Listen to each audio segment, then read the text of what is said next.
Après la pause, Frédéric Chouanière s'initie à l'achat en vrac.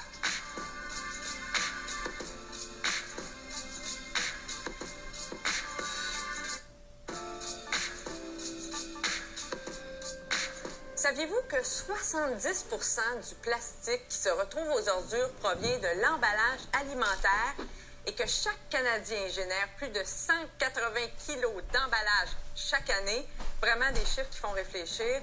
Frédéric, une bonne façon de réduire notre empreinte écologique, c'est de se tourner vers l'achat en vrac, l'épicerie en vrac. Oui, parce que l'achat en vrac, dans le fond, c'est beaucoup associé au mouvement zéro déchet dont on parle de plus en plus. Ça peut sembler peut-être un peu extrême pour certaines personnes, mais finalement, le but, c'est de tendre vers une certaine simplicité et chaque geste a un effet, croyez-moi. Oui, on peut y aller à son rythme aussi. Ben oui, ça c'est sûr. Et d'ailleurs, j'ai parlé à Mylène Daniel-Kwang. Elle, c'est une blogueuse montréalaise qui, en 2014, a fait la transition. Maintenant, elle achète presque tout en vrac. C'est vrai? J'ai fait une épicerie en vrac avec elle et disons que ça rend la chose pas mal moins intimidante. On va apprendre vraiment beaucoup de choses.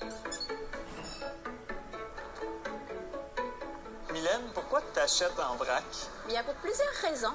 La première, peut-être, c'est de réduire ses déchets, puis limiter la surconsommation, puis le gaspillage alimentaire, puis aussi parce que les produits qu'on trouve dans les épiceries en vrac sont souvent éthiques, issus du commerce local, et puis pour encourager les commerçants locaux. Comme ici. Comme ici. Locaux, un commerce local Exactement. que tu visites souvent, donc on y va? Bien sûr. OK. Allons-y. Je te suis. Une fois qu'on a identifié un commerce qui vend des produits en vrac, il faut amener notre kit pour acheter en vrac. Idéalement, quand on commence, on prend des choses qu'on a déjà à la maison. Mais moi, dans mon cas, ça fait un moment, donc j'ai essentiellement des contenants en verre pour des liquides ou pour des produits secs. J'ai aussi des contenants en tissu qui sont réutilisables ou en filet pour voir à travers pour les fruits ou des petits sacs à sandwich. J'ai amené un contenant en plastique sorti du recyclage et Excellent. lavé. Est-ce que Mais c'est oui, bon? tout à fait. C'est Oui. quelque chose que tu as chez toi et que tu peux réutiliser. Prochaine étape, la peser. Alors, on prend notre contenant propre. On le pose ici. On va noter dessus le poids de notre contenant. 780 grammes. Puis moi, je vais prendre du quinoa. Je peux le marquer déjà pour me... Ça aide à la caisse ensuite quand ils cherchent. Parfait.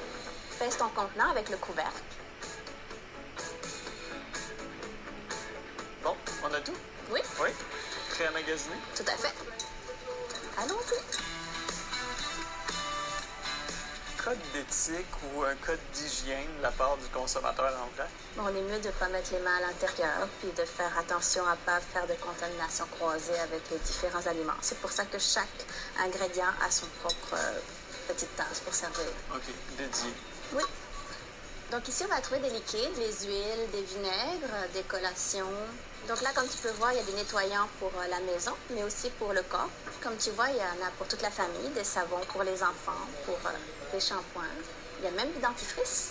Oui? Oui, dentifrice et du déodorant que vous pouvez avoir en vrac. Je savais pas qu'on peut acheter du dentifrice à la pompe. Regarde, il y a même de la nourriture pour chat, des gâteries pour chiens, puis de la nourriture pour poissons. Puis juste à côté, il y a des épices pour les humains aussi. Oui, puis l'avantage des épices, c'est que pour une recette, on n'a pas besoin d'acheter un paquet de 100 grammes. Donc, de prendre juste ce dont on a besoin, ça permet d'avoir le nécessaire et éviter le gaspillage. Mylène, je vois qu'il y a même des crevettes en vrac. Est-ce que c'est courant de retrouver du poisson puis de la viande dans les magasins en vrac? Ben, ce ne sont pas tous les magasins en vrac qui ont des protéines. Si vous voulez en avoir, vous pouvez toujours aller à la boucherie ou à la poissonnerie avec vos contenants.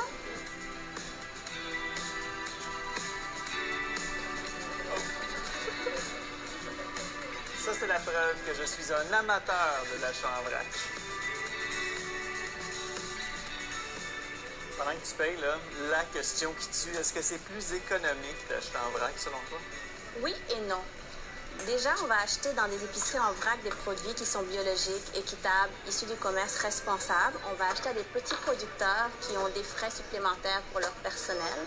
Mais au bout de la ligne, à long terme, je ne paierai pas pour le contenant, puis j'achèterai exactement la quantité dont j'ai besoin.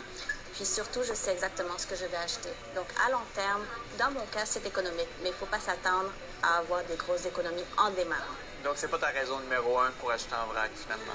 Mais c'est de limiter l'emballage et le gaspillage. Bon, Frédéric, c'est peut-être pas tout le monde qui a près de chez soi un commerce où on vend tout en vrac, là, comme on a vu dans le reportage, mais on trouve plein de trucs en vrac à l'épicerie traditionnelle. Oui, en fait, on pratique déjà l'achat en vrac, peut-être sans savoir qu'on achète des fruits et légumes qui ne sont pas déjà emballés, des charcuteries, des viandes et des fromages ou des poissons au comptoir. Oui. C'est de l'achat en vrac. Et d'ailleurs, sachez que le ministère de l'Agriculture, le fameux MAPAC, n'interdit pas la pratique. On peut apporter nos propres contenants. Chaque épicerie peut avoir ses règles, mais demander, souvent, ça fonctionne. C'est vrai que les espaces réservés au vrac dans les grands magasins sont de plus en plus grands, de plus en plus de magasins spécialisés qui ouvrent un peu partout au Québec aussi. Est-ce que c'est une mode ou c'est une véritable tendance? Non, moi, je pense que c'est une tendance qui est là pour rester. Il y a la chaîne Bolt Barn, qui est une chaîne canadienne qui a ouvert récemment plusieurs succursales au Québec, je veux dire. Et maintenant, il y a une politique dans tous ces magasins où on peut amener nos propres contenants. Il y a aussi des commerces plus petits, indépendants, comme l'épicerie locaux où on était, qui a d'ailleurs une deuxième succursale à Verdun. Mais c'est pas juste à Montréal. Il y a la carte Action Rebut que vous pouvez consulter sur le site de l'émission pour trouver d'autres commerces comme ça. Très intéressant. Vous en avez parlé rapidement dans le reportage, mais les produits ménagers, est-ce que ça vaut la peine? Ben moi, je dirais que c'est une bonne façon de s'initier à l'achat en vrac. Ça permet d'éviter aussi les fonds de bouteilles qui se multiplient. Moi, ça fait des années que j'achète tous mes produits d'entretien ménager pour la maison en vrac avec les mêmes contenants. C'est vrai que c'est plus économique et écologique aussi, évidemment. Ce qu'on retient au bout de tout ça, c'est que l'achat en vrac nous permet de simplifier nos achats et de réduire la quantité de ce qu'on achète. Merci beaucoup, Frédéric. Doit-on absolument faire son testament? François Lachapelle répond à la question après la pause.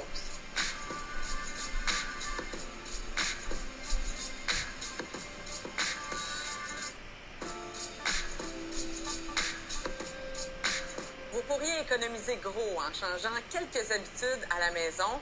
Pensez simplement à tous ces produits de papier qu'on jette chaque jour.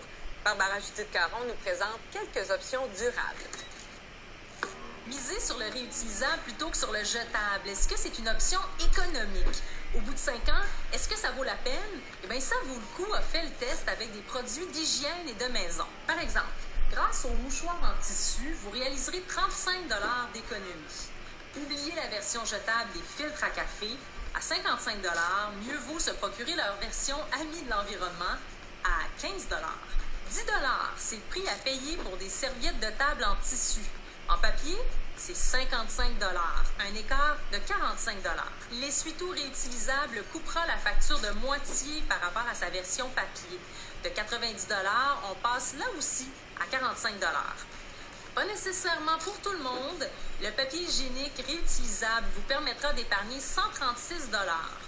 Et si vous passez aux serviettes hygiéniques lavables, c'est 170 $ que vous économiserez.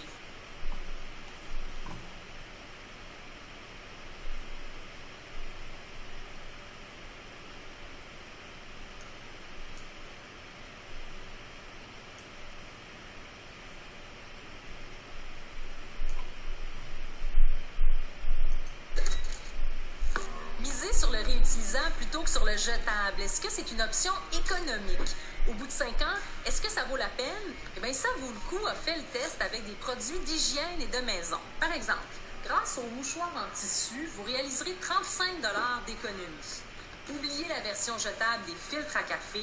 À 55 $, mieux vaut se procurer leur version Amis de l'environnement à 15 $. 10 $, c'est le prix à payer pour des serviettes de table en tissu. En papier, c'est 55 $, un écart de 45 $. L'essuie-tout réutilisable coupera la facture de moitié par rapport à sa version papier. De 90 $, on passe là aussi à 45 $. Pas nécessairement pour tout le monde, le papier hygiénique réutilisable vous permettra d'épargner 136 $. Et si vous passez aux serviettes hygiéniques lavables, c'est 170 $ que vous économiserez. Mais si vous voulez vraiment sauver gros, les tampons démaquillants disponibles en plusieurs modèles sont votre meilleur atout. Sur 5 ans, c'est 368 $ qui resteront dans vos poches. À vous de jouer. On estime qu'un Québécois sur 2 a déjà fait son testament. Bon, c'est sûr que c'est